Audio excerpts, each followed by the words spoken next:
सभी बच्चों को मेरी प्यार भरी नमस्ते। और मैं विकास शर्मा आप सभी बच्चों का आपके अपने ही टीएनआई के यूट्यूब चैनल पर हार्दिक स्वागत करता हूं। जैसे कि बेटा आप सभी बच्चों को पता है केवीएस की वैकेंसीज आउट हो चुकी हैं और हम जुट चुके हैं मिशन केवीएस 2023 की तैयारी में। हम बेटा टीएनआई कॉलेज ऑफ कंपटीशन आप उन सभी बच्चों के लिए जो केवीएस की तैयारी में जुट चुके हैं उनके लिए लेके आ रहे हैं बहुत ही यूजफुल सेशन।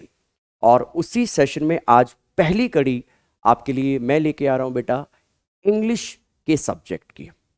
जी, इंग्लिश के सब्जेक्ट की आज आपका पहला सेशन है। और हम इस उम्मीद के साथ कि जो भी सेशन हम आपके लिए लेके आएंगे वो आपके लिए बहुत हेल्पफुल होने वाला है। और इस सेशन को करते हैं बेटा स्टार्ट।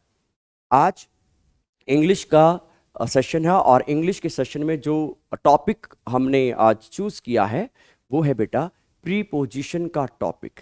आप सभी बच्चों को पता है प्रीपोजिशन का जो टॉपिक है उसमें से लगभग हर एग्जाम में आपसे क्वेश्चंस पूछे जाते हैं। और ये उतना आसान टॉपिक है भी नहीं, डिफिकल्ट टॉपिक होता है। तो बेटा बस स्टार्ट करते हैं। 10 क्वेश्चन हम डिस्कस करने वाले हैं प्रीपोजिशन के आपके साथ। किस प्रकार से प्रीपोजिशन के क्वेश्चन को वहां पर सॉल्व करना है, क्या हिंट हमारे पास होंगे, इस चीज को हम आज अच्छी तरह से डिस्कस करेंगे। अगर आपको ये सेशन अच्छा लगे तो बेटा आप इस सेशन को लाइक कीजिएगा, दूसरों के साथ शेयर कीजिएगा। और जो बच्चे पहली बार हमारा इस चैनल पे जुड़ेंगे या जुड़ रहे हैं वो प्लीज बेटा इस चैनल को सब्सक्राइब करें और बेल आइकन को दबाना ना भूलें ताकि आपके पास हमारी अगली वीडियो का नोटिफिकेशन सबसे पहले पहुंच जाए। तो आइए स्टार्ट करते हैं बेटा मिशन केवीएस 2023 विद टीएनआई। ठीक है, तो लेट्स स्टार्ट। पहला क्वेश्चन देखिए बेटा, पहला क्वेश्चन आपका देखिए, पहले आपका क्वेश्चन लग गया है और पहला क्वेश्चन है आपका the manager has scoffed dash my proposal. यह है बेटा आपका प्रीपोजिशन से रिलेटेड पहला क्वेश्चन। तो आपके पास 4 ऑप्शन है बेटा, इन चारों ऑप्शन में से एक ऑप्शन आपको भरना है। ठीक है, तो सीधा बिना टाइम खराब किए मैं आपको बताता हूं कि इसमें आप कैसे डिसाइड करेंगे कौन सी प्रीपोजिशन आएगी। तो यहां पर बेटा लिखा है वर्ड स्कॉफ्ड, तो आप याद रखें स्कॉफ्ड के साथ आपकी कौन सी प्रीपोजिशन आनी चाहिए। तो बेटा अगर आपको ये वर्ड दिखे वहां पर, ठीक है, और आपसे पूछा जाए इसके साथ कौन सी प्रीपोजिशन होनी चाहिए, तो बेटा स्कॉफ्ड के साथ आपकी प्रीपोजिशन होती है एट का यूज। तो स्कॉफ्ड आपकी स्कॉफ्ड अपने साथ जो प्रीपोजिशन को यूज करता है बेटा वो होती है एट। अब इसका मीनिंग क्या हो जाता है इसका बेटा, जब हम स्कॉफ्ड के साथ एट लगाते हैं तो इसका मीनिंग हो जाता है जैसे कि लाफ एट। जो मीनिंग बेटा आपका लाफ एट का होता है सिमिलर मीनिंग आपका स्कॉफ एट का होता है। स्कॉफ एट का मतलब होता है मजाक उड़ाना, किसी का उपहास करना, इस सेंस में इसे यूज किया जाता है। ठीक है बेटा, स्कॉफ के साथ कौन सी प्रीपोजिशन आएगी बेटा एट, लाफ के साथ कौन सी प्रीपोजिशन आएगी एट। उसी प्रकार से बेटा जियर के साथ कौन सी प्रीपोजिशन आएगी बेटा एट, और स्नीयर के साथ कौन सी प्रीपोजिशन आएगी एट। ठीक है बेटा, याद रखें स्कॉफ के साथ एट प्रीपोजिशन का एग्रीमेंट है। ठीक है बेटा, चलिए अगला क्वेश्चन देखते हैं बेटा, अगले क्वेश्चन की तरफ बढ़ते हैं। अगला क्वेश्चन देखते हैं। अगला क्वेश्चन देखिए बेटा, अगला क्वेश्चन हमारे स्क्रीन पे लग चुका है। Are you addicted dash coffee. अब ये देखें, ये क्वेश्चन बहुत बार पूछा गया है और यहां पर हमेशा कंफ्यूजन बनी रहती है। तो आप इस क्वेश्चन को कैसे सॉल्व करेंगे, कैसे माइंड में इसे सेट करेंगे कि आपका वहां पर अगर ये वाला क्वेश्चन पूछा जाए तो आपका आंसर गलत नहीं हो, है ना। चलिए देखते हैं। तो बेटा आपका ये वर्ड है एडिक्टेड। अब देखें, ध्यान देना आप इस पे, एडिक्टेड वर्ड के साथ प्रीपोजिशन फिक्स है। तो एडिक्टेड के साथ कौन सी प्रीपोजिशन आती है बेटा, एडिक्टेड के साथ आपकी प्रीपोजिशन फिक्स है, वो है टू। ठीक है बेटा, एडिक्टेड के साथ अगर आपसे पूछा जाएगा कौन सी प्रीपोजिशन आएगी तो एडिक्टेड के साथ बेटा आपकी प्रीपोजिशन यूज होती है टू। ठीक है, और एडिक्टेड के साथ तो प्रीपोजिशन टू यूज होती ही है बेटा। इसके अलावा अगर आपसे पूछा जाए लुक फॉरवर्ड के साथ कौन सी प्रीपोजिशन आती है, तो लुक फॉरवर्ड के साथ भी आपकी टू का ही यूज होता है। अगर आपसे पूछा जाए अकस्टम्ड के साथ कौन सी प्रीपोजिशन आएगी बेटा, तो अकस्टम्ड के साथ भी टू प्रीपोजिशन का यूज किया जाएगा। ठीक है बेटा, तो याद आपने क्या रखना है कि एडिक्टेड के साथ कौन सी प्रीपोजिशन आती है, तो एडिक्टेड के साथ प्रीपोजिशन होगी बेटा टू। बच्चे धोखा खा जाते हैं ऑफ को समझकर, ऑफ का यूज एडिक्टेड के साथ नहीं होता है। चलिए अगले क्वेश्चन की तरफ बढ़ते हैं बेटा। Next question, question number 3। देखिए इस क्वेश्चन को, इस क्वेश्चन में लिखा है I have great test dash music. अब आपको क्या करना है, इस गैप को करना है फिल, और आपके ऑप्शन है बेटा इन, ऑफ, फॉर, और। ठीक है बेटा, तो अब टेस्ट के साथ इस सेंस में कौन सी प्रीपोजिशन होनी चाहिए, तो बेटा टेस्ट यहां पर आप देखिए सेंस को रियलाइज करें, सेंस क्या है यहां पर। टेस्ट का मतलब स्वाद, किसी भी चीज का टेस्ट होने की बात तो कही नहीं गई है, स्वाद होने की बात तो कही नहीं गई है, चखने की बात तो कही नहीं गई है। तो यहां पर टेस्ट का जो सेंस आ रहा है, टेस्ट का मतलब है इंटरेस्ट होना, किसी भी चीज में रुचि होना। जब हम टेस्ट को इस सेंस के साथ यूज करते हैं ना बेटा, तो टेस्ट अपने साथ जो प्रीपोजिशन लेता है वो लेता है फॉर। याद रखना है, टेस्ट का मतलब जब इंटरेस्ट होता है, रुचि होना होता है, तो बेटा ये अपने साथ प्रीपोजिशन लेता है और। बच्चे धोखा कहाँ खा जाते हैं, बच्चे धोखा खा जाते हैं, उनको लगता है इन हो सकता है, इन बहुत अच्छा लग रहा है, इन नहीं आएगा। कभी कभी बच्चे ऑफ के साथ भी धोखा खा जाते हैं। तो बेटा ना तो इस सेंस में टेस्ट के साथ इन आएगा और ना ही ऑफ का यूज होगा। यहां पर टेस्ट का मतलब है रुचि होना, इंटरेस्ट होना, और जब इसका मतलब इंटरेस्ट होना होता है, रुचि होना होता है, तो बेटा कौन सी प्रीपोजिशन आनी चाहिए इसके साथ, इसके साथ प्रीपोजिशन आएगी बेटा आपकी फॉर। देखो टेस्ट के साथ ऑफ भी आती है, लेकिन जब हम बताते हैं ना कि इस फला चीज का टेस्ट इस प्रकार का है, जैसे मैं बोलूं इस केक का टेस्ट ना मैंगो जैसा है, इस केक का टेस्ट चॉकलेट जैसा है, तब हम ऑफ का यूज करते हैं। ऑफ का यूज कब करेंगे, जब हम किसी चीज का स्वाद किसी की तरह बताएंगे, तब बेटा ऑफ का यूज किया जाता है। लेकिन इस सेंस में आपको साफ दिख रहा है, इस टेस्ट का मतलब स्वाद होना नहीं है, चखना नहीं है, इस टेस्ट का मतलब है इंटरेस्ट होना। तब प्रीपोजिशन कौन सी आएगी बेटा, four. Move on to question number 4। ये बेटा हम ऐसे छोटे छोटे सेशन आपके लिए लेके आते रहेंगे और सारे के सारे इंपॉर्टेंट क्वेश्चन हम आपके साथ डिस्कस करने वाले हैं। ठीक है, तो आप देखिए question number 4, my book is different dash yours. तो यहां पर कौन सी प्रीपोजिशन आपकी होनी चाहिए, तो आप इस वर्ड को नोट करें बेटा, इसमें लिखा है डिफरेंट। ठीक है, इसमें क्या लिखा है, डिफरेंट।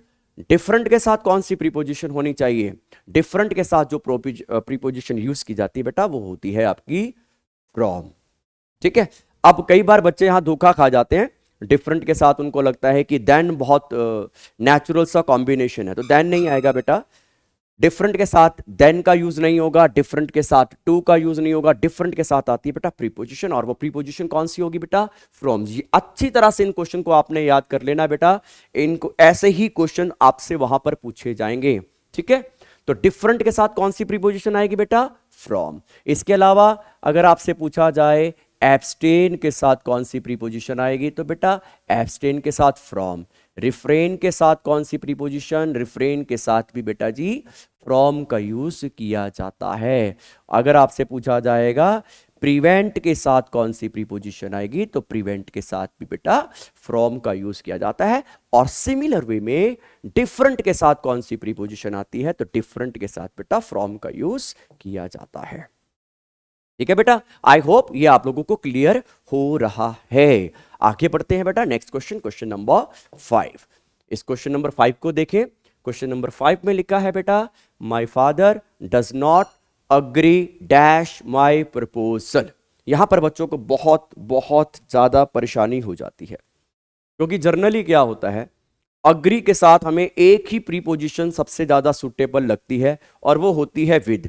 और ये जो हमारा एक परसेप्शन बन चुका है माइंड में कि अग्री के साथ एक ही प्रीपोजिशन यूज होगी और वो है विद, इसी परसेप्शन के कारण हम वहां पर अपना एक मार्क्स खो देते हैं।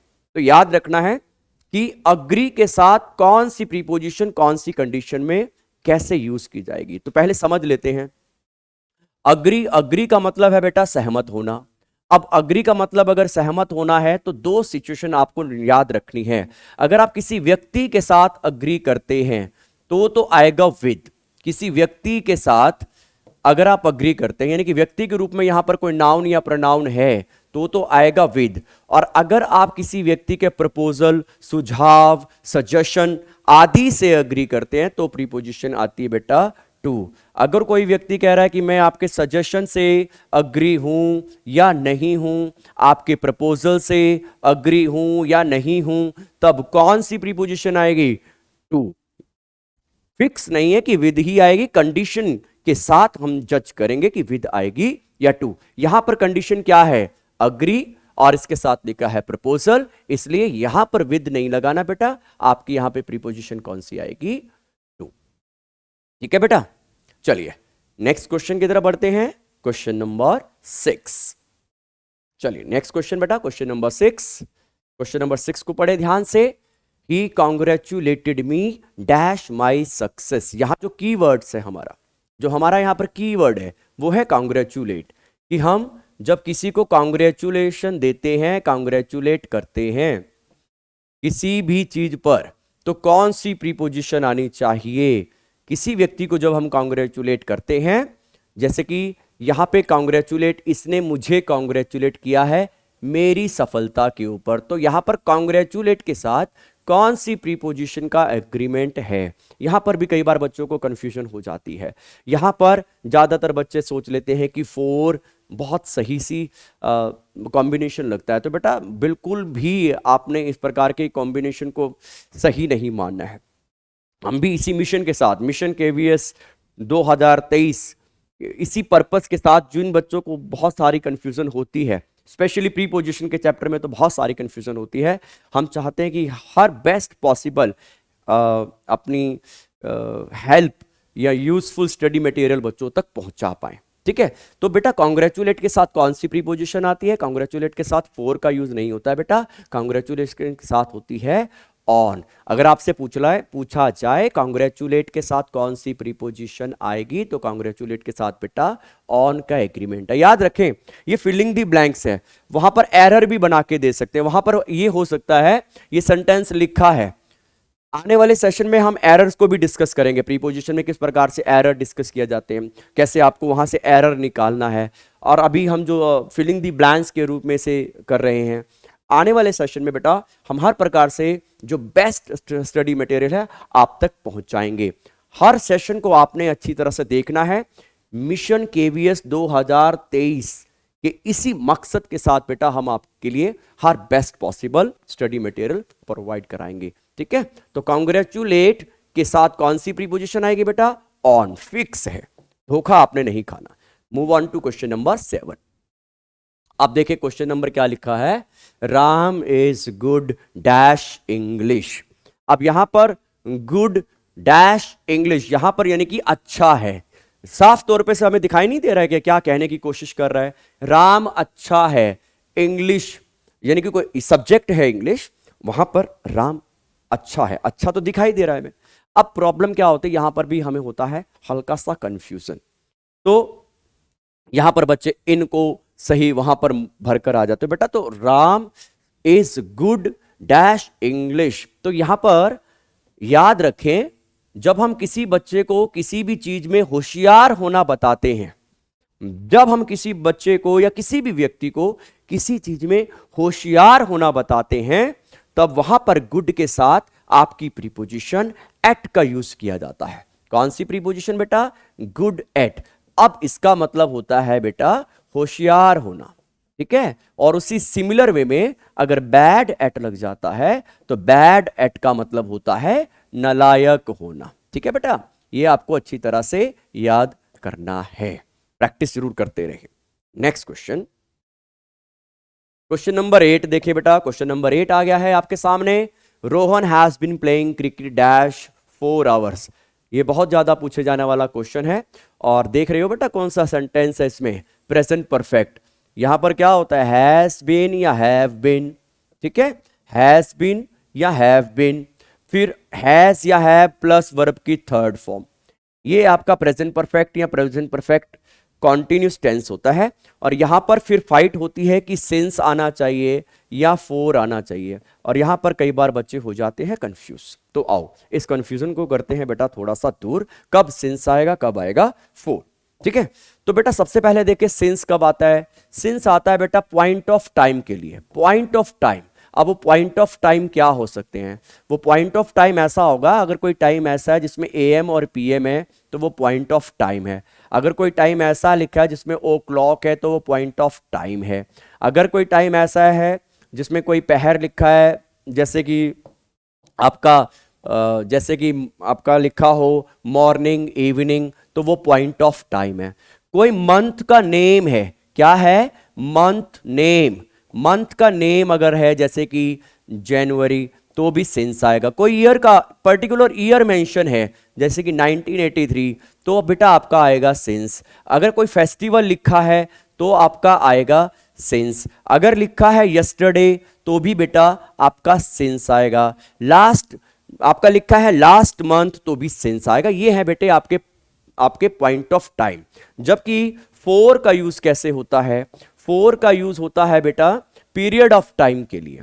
किस चीज के लिए होता है, पीरियड ऑफ टाइम के लिए, जैसे कि 2 साल से, या आपके 2 महीनों से, 2 हफ्तों से, 5 दिन से, कई महीनों से, many days, many months, several years, ये आपके पीरियड ऑफ टाइम होते हैं। तो यहां पर क्या है 4 आवर्स, ये पॉइंट ऑफ टाइम नहीं है, ये क्या है पीरियड ऑफ टाइम। तो इसलिए हमारी प्रीपोजिशन यहां पर क्या बनेगी 4। ठीक है बेटा, याद करें, प्रैक्टिस जरूर करें कि यहां पर आपकी क्या बनेगी, यहां पर बनेगी आपकी 4। तो नेक्स्ट क्वेश्चन है बेटा क्वेश्चन नंबर 9, ही बिलोंग्स। ये बहुत इजी क्वेश्चन है, याद रखें। बिलोंग का मतलब है किसी चीज का संबंध, किसी चीज से होना।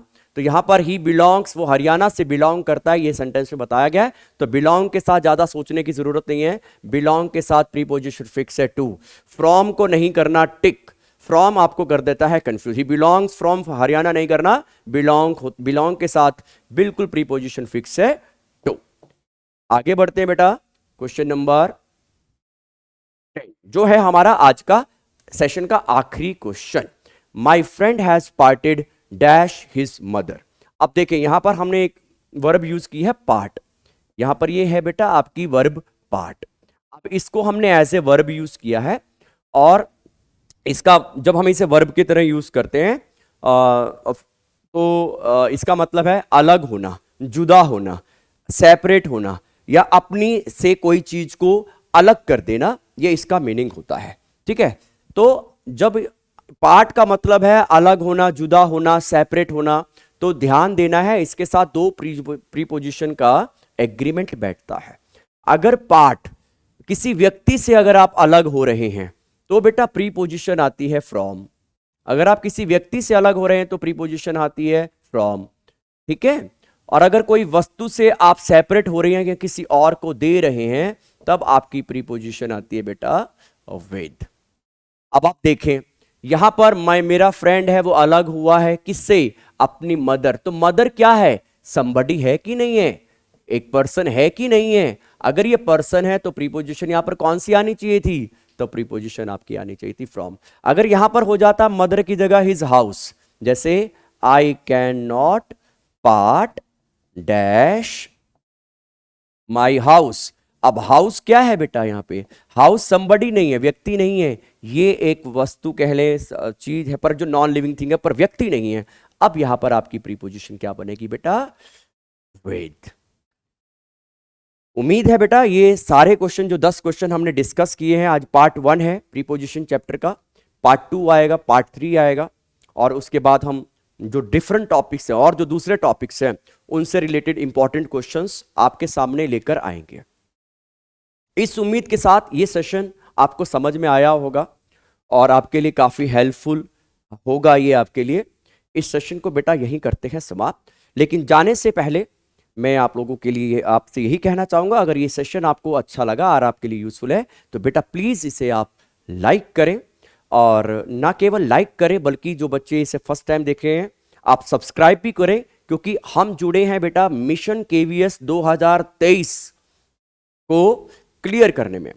जो बच्चे करना चाहते हैं केवीएस 2023 को क्लियर, तो बेटा लगातार आप हमारे सेशन को देखें और आपको कॉन्टिन्यूसली हमारे सेशन को देखना है। और बस इसी उम्मीद के साथ ये सेशन आपके लिए काफ़ी यूजफुल है।